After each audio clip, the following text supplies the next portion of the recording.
lot of new faces. That is good. You know, last year when I came here, I was still a candidate for the U.S. Senate, and so I think I talked quite a bit about politics at that time. And I think the primary election was only about, I don't know, 3 weeks away when I came here.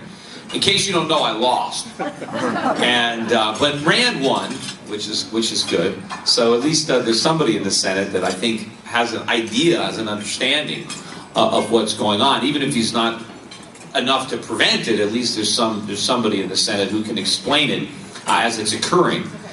Because the biggest problem, and I talked about this, you know, last year as well, is that the powers that be, the government, the media, is blaming all of the problems that manifested in 2008 on capitalism.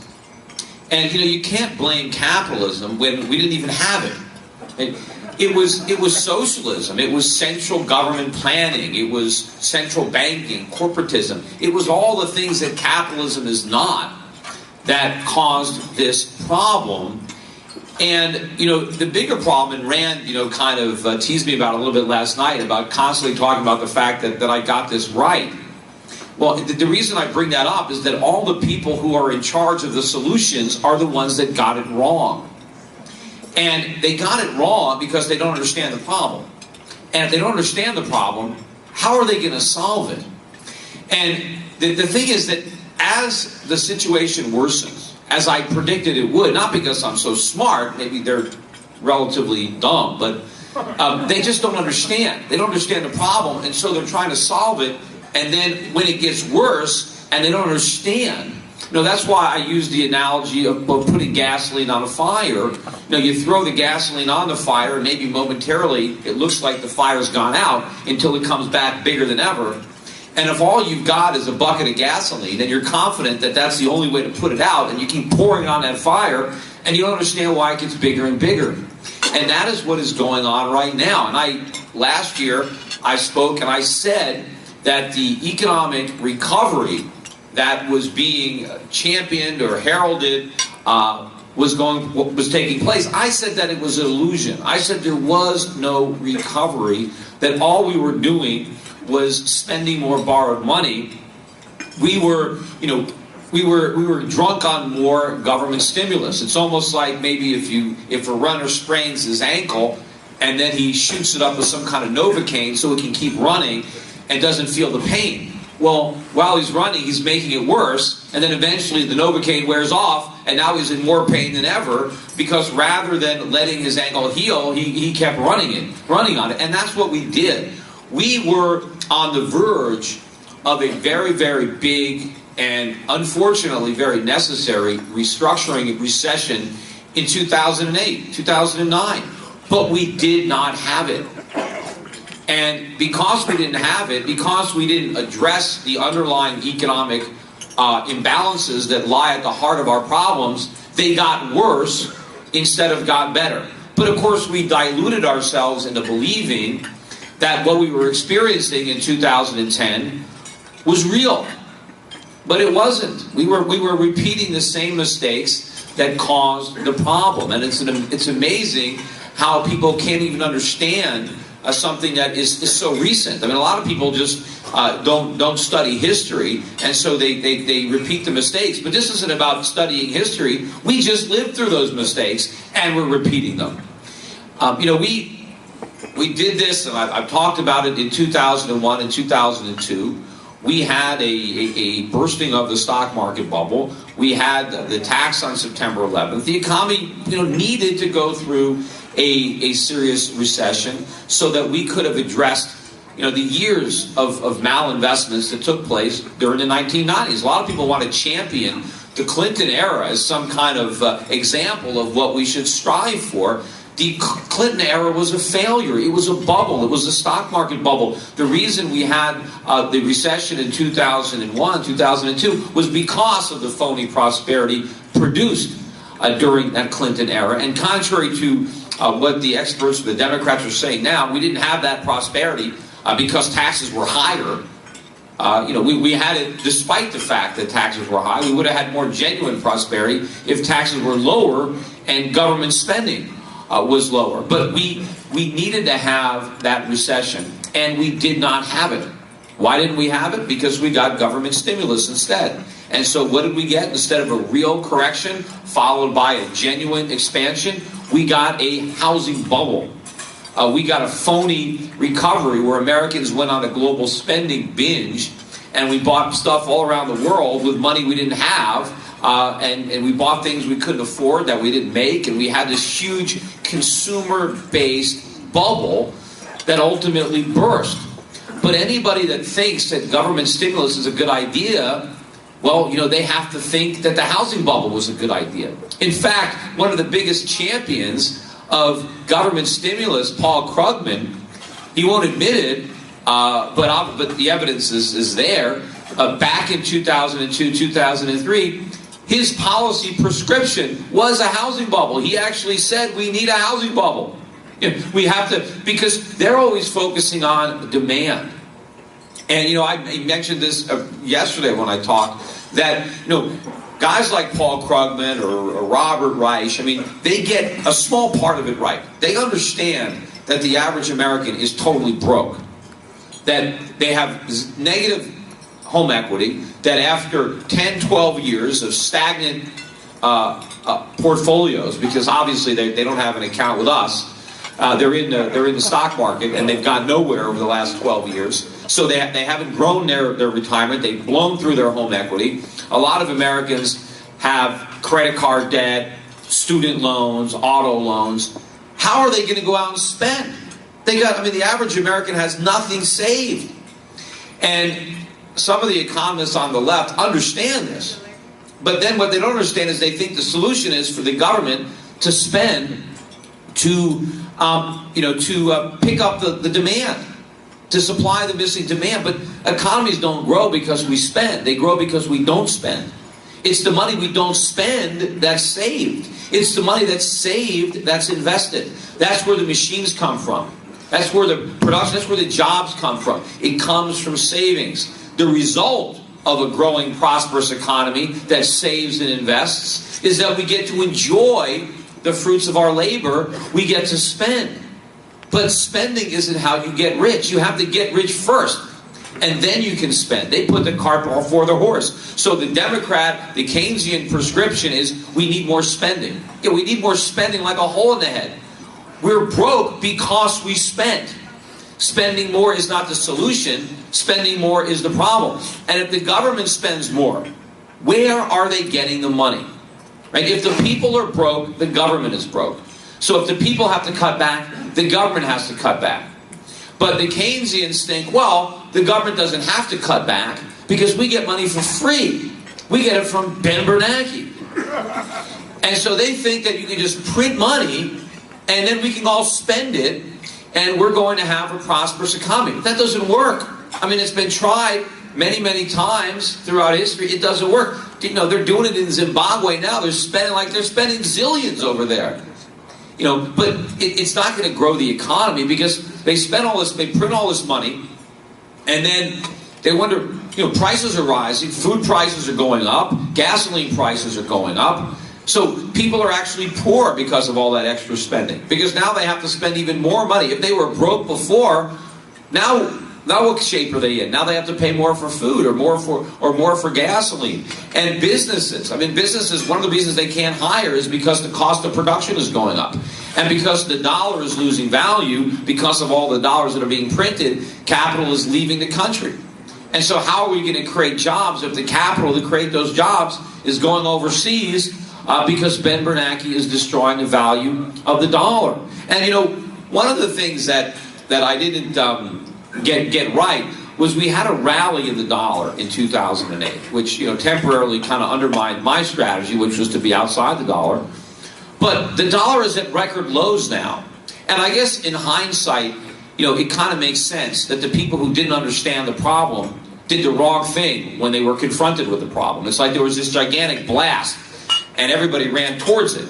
And then pretty soon they realized it, they turned around and they ran the other way. And that's why the dollar is now at record lows. I mean, the dollar this week hit a new all-time record low against the Swiss franc. It hit a record low against the New Zealand dollar. You know, you need $1.21 to buy a Swiss franc. It was when we went off the gold standard in 1971. You bought a Swiss franc for 23 cents. And you can see how much value the dollar has lost. Gold hit a record high this week, and that is a very good measure of the dollar's value. Now, a lot of people don't even appreciate the degree to which the dollar is losing value because they're looking at the euro and they're saying, well, the dollar's not losing ground, look at the euro. Well, I mean, come on. I mean, the euro is losing value too, right? It's just, if I'm in a car and I'm going backwards 20 miles an hour, and the car next to me is going backwards 10 miles an hour, I'm not going forwards.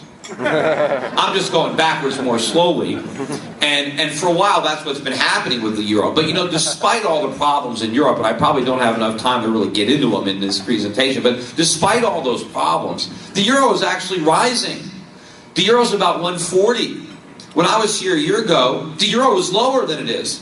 The euro's going up. That's how bad the dollar is. That even with all these problems in Europe, the dollar is still falling against the euro. Now, the euro is at a record low against the Swiss franc, and the euro is at a record low against gold. So the Europeans are losing value as well with their currency, but we're losing more. But I ultimately think that when the world really stops focusing on the problems in Europe for a while, and the attention is back on the U.S., which I think it will be relatively soon, I think the dollar is going to get killed against the euro, but it's just going to get killed even more, too, against other currencies and against gold. And that is going to exacerbate our problems. And it's amazing, too, that when Ben Bernanke was at a press conference, or not a press conference, he was talking to the House of Representatives, and Ron Paul was questioning him. Not only did he say that gold wasn't money, of course, he had to think about it for a while, and then he decided that it wasn't money. And Ron Paul asked him, why are central banks holding gold then? I mean, why aren't they holding diamonds? Why gold? And he figured, well, maybe it had to do with tradition. That's all he said. Well, it's tradition. Yeah, it is. The tradition is it's money. That's a tradition. He didn't understand that. But even more important was that when Ron Paul asked him, well, aren't you concerned about the price of gold? It's almost like, saying, hey, your kids are bringing home straight Fs. Aren't you concerned about their academic performance? Because that is how you grade a central banker, right? The higher the price of gold, the worse he's doing, right? And so he's failing. Gold is saying, you got an F. And he said, aren't you worried about the price of gold? Nah, I don't even pay attention. I don't even care. And it's like, I don't care what my grade is. I don't care. And then he was asked, or he explained, why do you think people are buying gold? And he said, well, they're worried about tail risk. What the hell's tail risk? They're worried about tail risk? I guess he was talking about like a black swan event, like some major, something blows up somewhere. But the thing is, in 2008, when we had that major event, gold went down. So it didn't go up. So I don't know that people are buying gold because they're worried about a major a collapse in something, because gold will probably, gold went down when that happened. And I think he talked about political uncertainty. But it's amazing, he doesn't understand. He doesn't make the connection between his policies and gold. Instead of trying to figure out why the price of gold is going up, why doesn't he just ask me? Because I've been buying it for 10 years, right? He's trying to figure out, why are people buying gold? Ask the people who are buying it why they're buying it. And, I would tell him, I said, look, it has nothing to do with uncertainty. That's not why I'm buying gold. I'm buying gold because of certainty. It's the things that I'm certain about that make me want to buy gold. And the one thing I'm certain about is that Ben Bernanke will continue to destroy the value of the dollar with his reckless incompetence and lack of understanding, and it's because of his monetary policy. That's why I'm buying gold, and that's why everybody else is buying gold. And that's why every time he speaks, people buy more. I wonder if I could take the time to actually make a chart of it. But I think if you just bought gold ahead of every one of his press conferences and sold it the minute he stopped talking, it would probably could be the best performing hedge fund out there. Because rather than instilling confidence, he inspires fear when he talks. Have you ever watch him? I mean, he quivers, he sweats. You know, and I think, I mean, and that to me is evidence that he's not quite as incompetent as maybe we think. He's just lying. Because if he was incompetent, he wouldn't be worried. But I think he knows. And I said, you know, there are a lot of examples where, you know, where Ben Bernanke lies. I mean, one of the ways you know someone is lying is because they contradict themselves. Because if you're lying, you don't keep your lies straight. You forget. And like recently, and I don't know, maybe 6 months ago, oil prices were rising and they were, you know, shooting up. And they asked Ben Bernanke, well, aren't you worried about rising oil prices? Aren't rising oil prices, isn't this going to mean inflation? Oh, no, I'm not worried.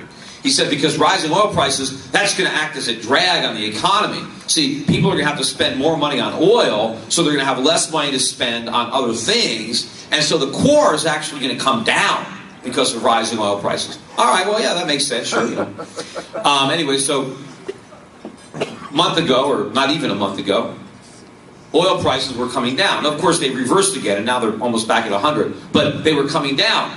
And what did Ben Bernanke say? Well, falling oil prices, that's going to bring down the core. Well, so how? And he said, well, I know that oil prices aren't in the core, but you know, when oil prices come down, well, that means airfares can come down. That means transportation costs can come down. And all this is going to bring down the core. Okay, so when oil prices go up, that's going to bring down the core. And when oil prices go down, that's going to bring down the core. I mean, you can't have it both ways. I know pretty soon, you know, oil prices have been going sideways for a while. Well, hey, that's going to bring down the core CPI. I mean, no matter what they do, he is not giving economic analysis. Ben Bernanke's job is just spin. It's just to lie. And so when I was here before, too, a year ago, they were still talking about, I don't even know if they had launched QE2 yet. Had they done QE2?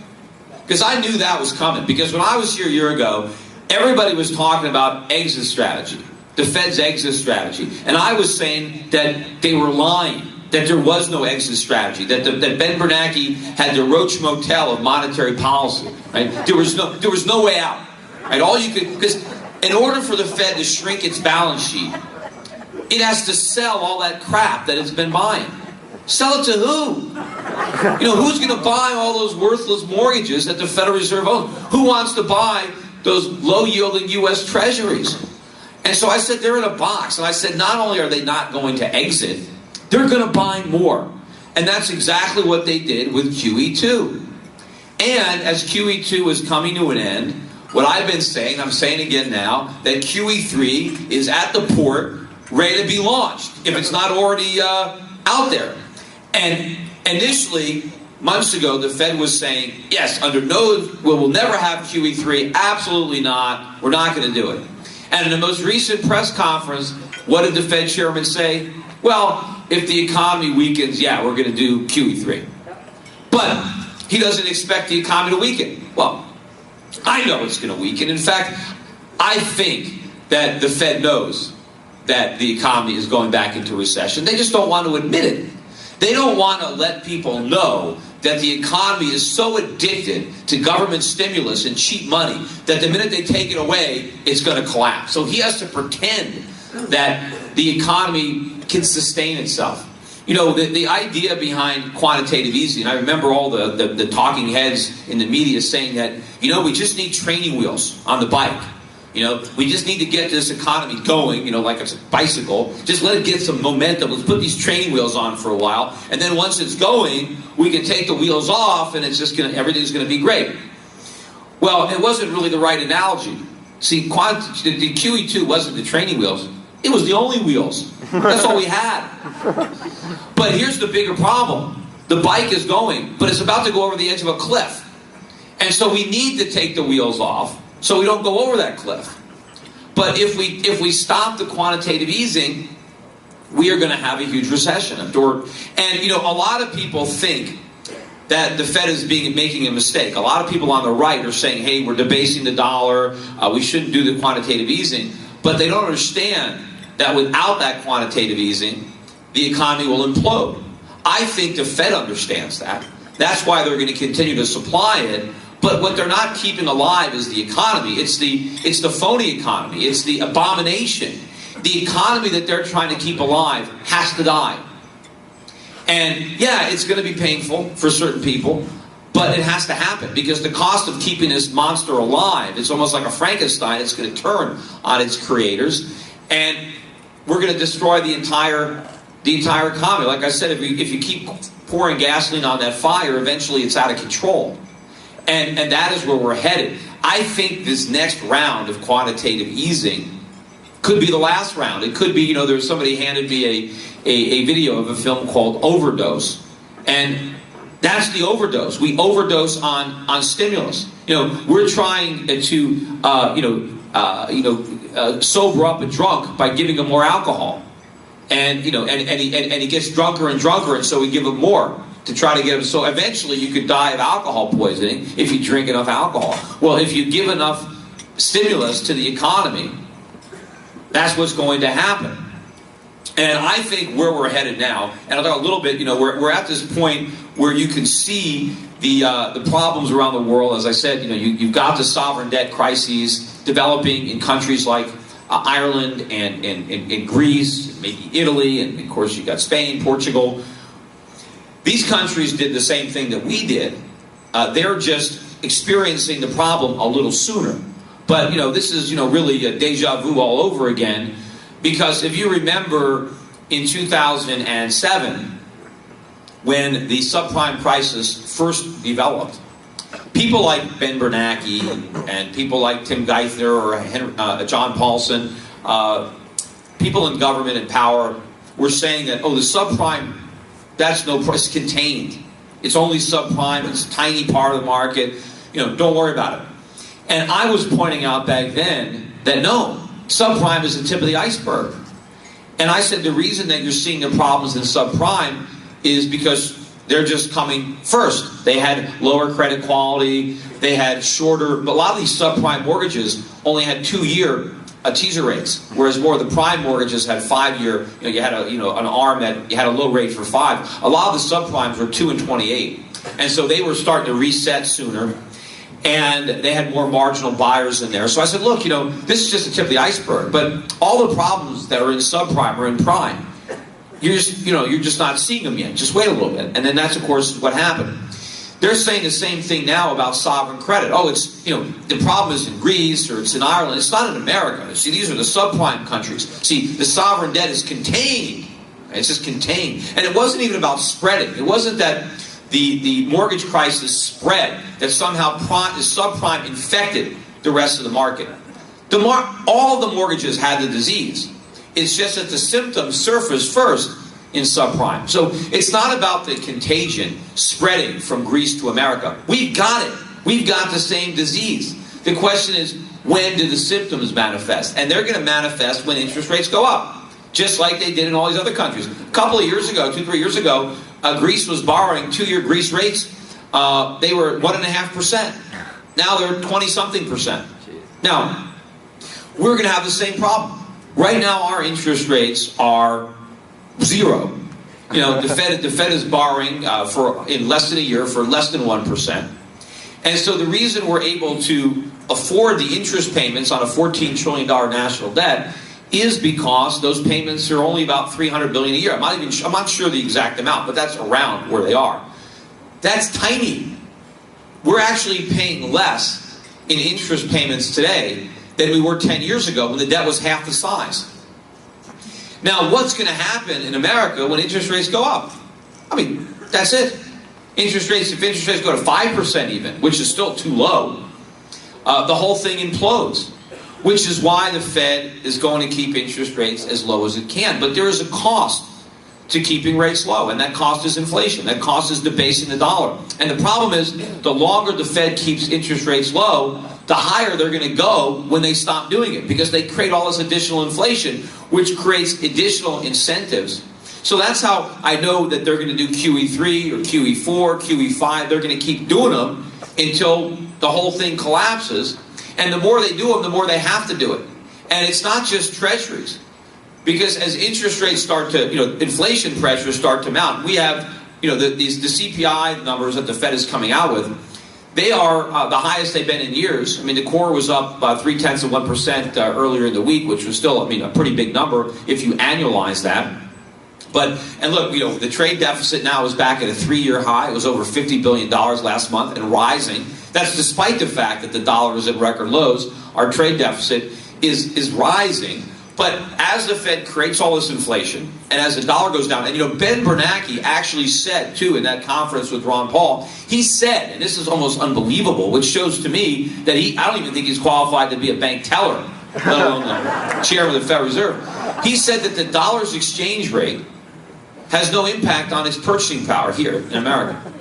That it doesn't matter how few euros or Swiss francs the dollar buys, that the exchange rate can collapse and it's not going to affect domestic inflation. I mean, that's absurd.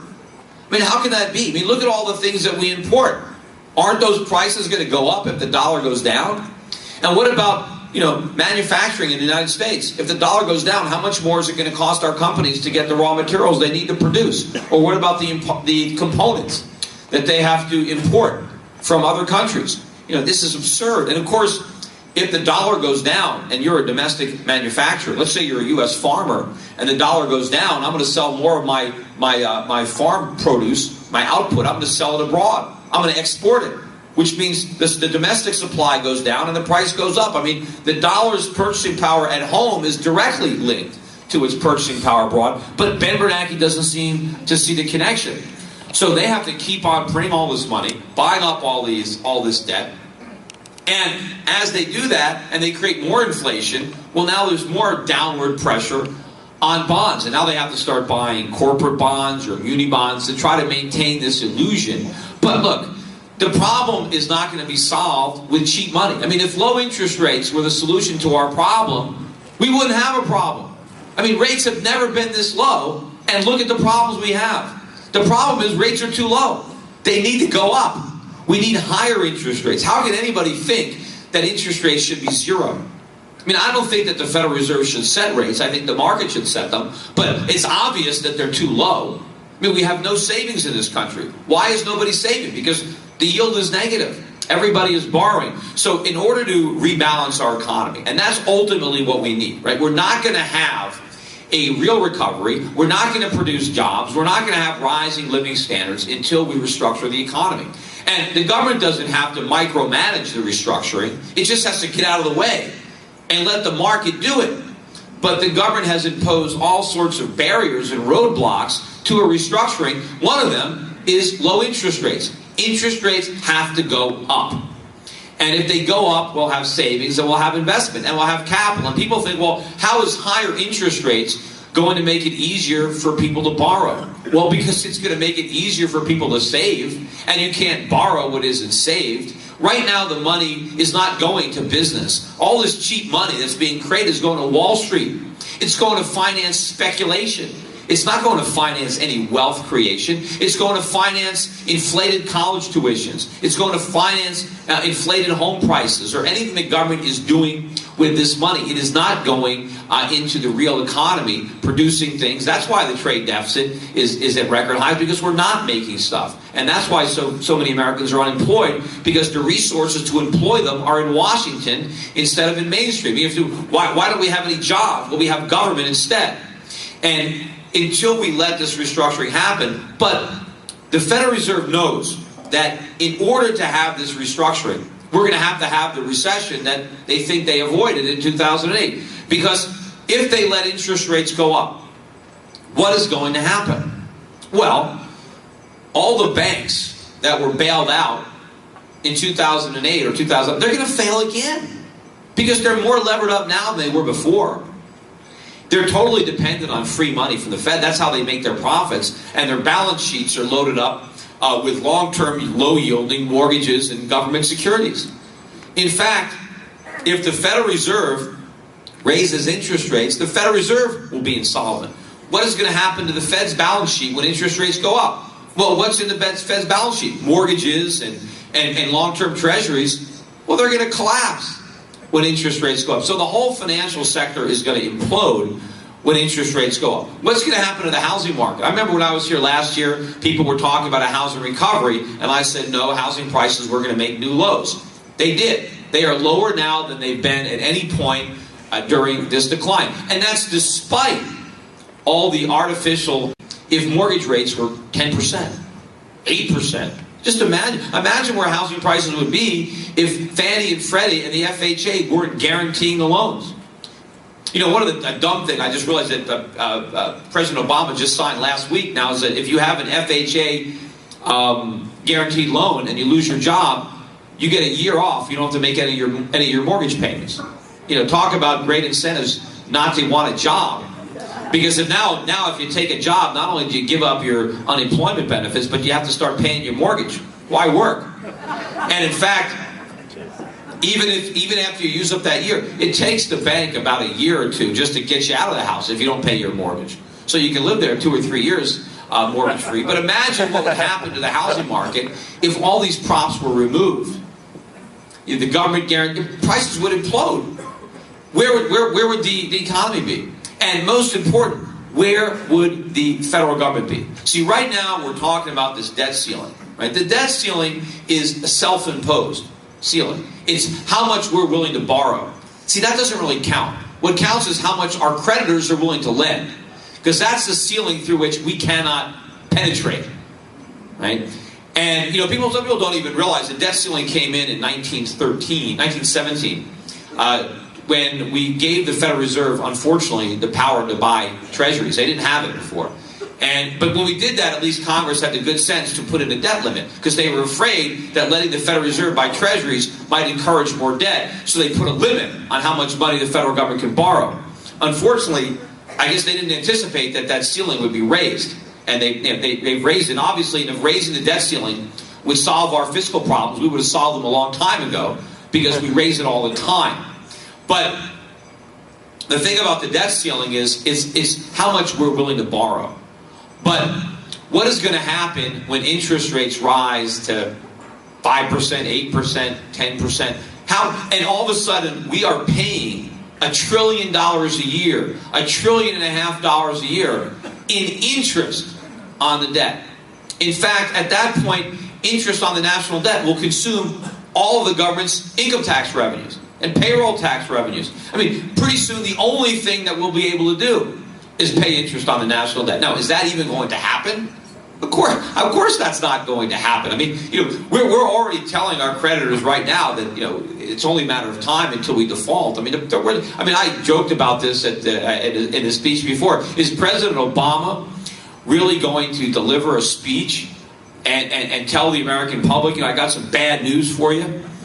We have to double the income tax, and we have to make huge cuts in Social Security taxes, and huge cuts in Social Security and Medicare, and, you know, we got to abolish a lot of these programs because, you know, we borrowed a lot of money from the Chinese, and they want it back. You know, we got to, you know, we're going to pay our interest on our debts. I mean, this is absurd. We're not going to be able to pay it. But this day of reckoning is coming, and coming quick. And when you hear the president talk about how bad it's going to be for the country if we have to default, that's what we're going to have to do when rates go up. The government is totally insolvent at that point. Now, the alternative to default, unfortunately, is worse. See, default, I got 2 minutes. Default is actually the better thing. The worst thing is inflate. And everybody wants to point to Greece or Italy and say the problem is they can't print money. That's not the problem. That's what's good about the situation. They can't print money, so they have to deal with their problems. The fact that we can print money is not a panacea. It's not a get-out-of-jail-free card. In fact, printing money is worse because it's not just the people that loan money to the government that lose. It's everybody. Everybody that has dollars, everybody that has savings, that has a CD or muni bonds or corporate bonds. You get runaway inflation, you get hyperinflation. And that, of course, is the worst thing that can happen. And we are getting closer and closer to that road. And the problem is, the longer the government waits to change course, the harder it gets to have to do it. Because the reason they're not doing the right thing now is because they realize how painful doing the right thing is. Well, the longer they wait, the more excruciating that pain. Because in order to avoid that runaway inflation, we have to slash government spending. And what they're talking about now, I mean, this is nothing. They're talking about over a 10-year period of time, and most of the cuts that they are coming up with are just assumptions based on rosy economic scenarios that are never going to pan out. And they're not even real reductions. They're reductions in what they were planning on increasing the spending.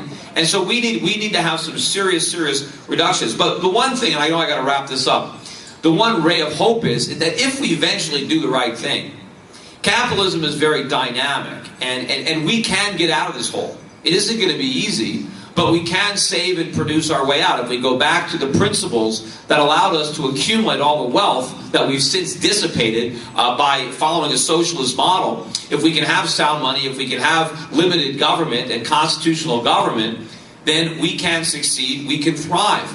The risk, of course, is that when this real economic collapse comes, and it might happen in 2011 or 2012, we are very close. I mean, it's not going to happen in 2020. There's no way we're getting away with this for that long. The real fear is that when it happens, that it's capitalism gets the blame again, and it's almost like the last nail in the coffin, and we totally go off on another tangent of a totalitarian, centrally planned model where who knows, it might take a violent revolution 40 years from now to overthrow the government. And I know a lot of people are talking about the fact that these problems are going to be dealt with by our kids or our grandchildren. When Herman Cain was speaking yesterday, he's doing this for his grandkids. Our grandkids, they're not going to stick around. We're going to deal with these problems because they're not going to stay here and pay these taxes. They'll leave. I'm investing money all around the world. There is a world of opportunity. There is a world that is embracing freedom and capitalism as quickly as we're abandoning it. And that's where people will go. All four of my grandparents came here looking for freedom. And, if we don't change course, our children are going to leave for the same reasons. Anyway, I'm signing books right out front, and I will be down at the booth. Don't forget to turn in these the comment cards so we have your information. Thank you.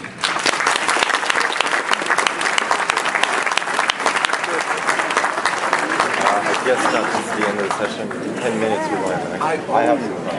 Why? I told you we would.